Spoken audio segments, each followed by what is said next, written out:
Assalamualaikum warahmatullahi wabarakatuh.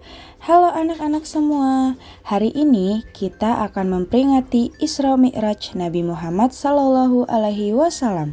Sebuah peristiwa yang luar biasa yang wajib kita yakini sebagai salah satu kisah perjalanan hidup Rasulullah, sebagaimana Allah Subhanahu wa Ta'ala pun mengabadikan peristiwa tersebut di dalam Al-Quran Surat Al-Isra ayat 1.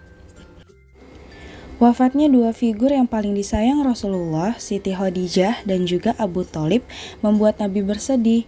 Gangguan kaum kafir Quraisy semakin meningkat. Saat inilah terjadi peristiwa Isra dan Mi'raj dan hijrah ke Taif. Setelah kesedihan yang begitu panjang, Allah Subhanahu wa Ta'ala pun menganugerahkan kepada baginda Nabi dengan adanya Isra dan Mi'raj, di mana peristiwa itu terjadi pada tanggal 27 Rajab tahun ke-10. Isra Mi'raj merupakan salah satu peristiwa penting dalam sejarah Islam karena mengisahkan perjalanan rohani Nabi Muhammad Sallallahu Alaihi Wasallam. Saat itu Nabi Muhammad mendapat perintah dari Allah Subhanahu wa Ta'ala untuk menjalankan sholat 5 waktu. Peristiwa Isra Mi'raj adalah dua perjalanan Nabi Muhammad yang terjadi dalam satu malam. Peristiwa Isra merupakan perjalanan Nabi Muhammad SAW dari Masjidil Haram ke Masjid Al-Aqsa yang berada di Yerusalem. Saat itu, perjalanan dari Ka'bah ke Masjid Al-Aqsa dapat ditempuh dengan kuda atau unta selama 1 bulan. Namun, Nabi Muhammad SAW dapat menempuh perjalanan tersebut hanya dalam 1 malam.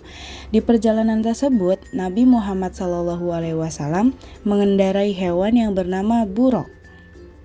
Sesampainya di Masjid Al-Aqsa, Nabi Muhammad SAW dikisahkan memimpin para nabi terdahulu untuk melaksanakan ibadah sholat 2 rakaat.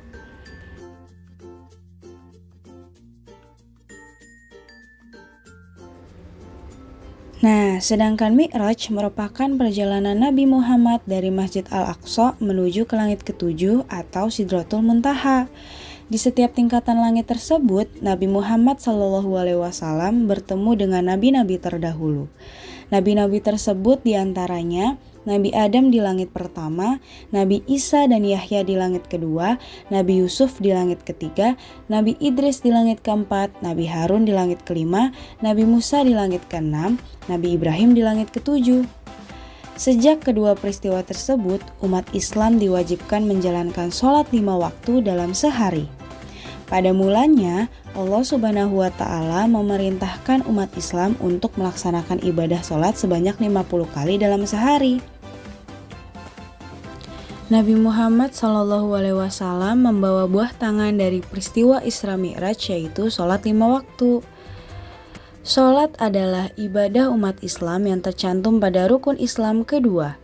Kegiatan sholat meliputi perkataan dan perbuatan yang diawali dengan gerakan takbir dan diakhiri dengan gerakan salam. Sholat 5 waktu terdiri dari sholat subuh, sholat yang dilakukan pada saat fajar sampai menjelang matahari terbit yang dilaksanakan sebanyak 2 rakaat. Kemudian sholat zuhur, sholat yang dilakukan setelah matahari tergelincir sampai menjelang petang sebanyak 4 rakaat. Kemudian sholat asar, sholat wajib yang dilakukan setelah panjang bayang suatu benda sama dengan tinggi benda tersebut sampai menjelang matahari terbenam, dilakukan sebanyak 4 rakaat. Kemudian sholat maghrib, sholat yang dilakukan selepas matahari terbenam hingga hilang awan merah di ufuk barat, dilakukan sebanyak 3 rakaat. Dan yang terakhir yaitu sholat isya, sholat yang dilakukan setelah awan merah di ufuk barat menghilang sampai menjelang terbitnya matahari, dilaksanakan sebanyak 4 rakaat. Nah, itu dia kisah perjalanan Isra Mi'raj Nabi Muhammad SAW. Terima kasih anak-anak semuanya sudah menyimak. Wassalamualaikum warahmatullahi wabarakatuh.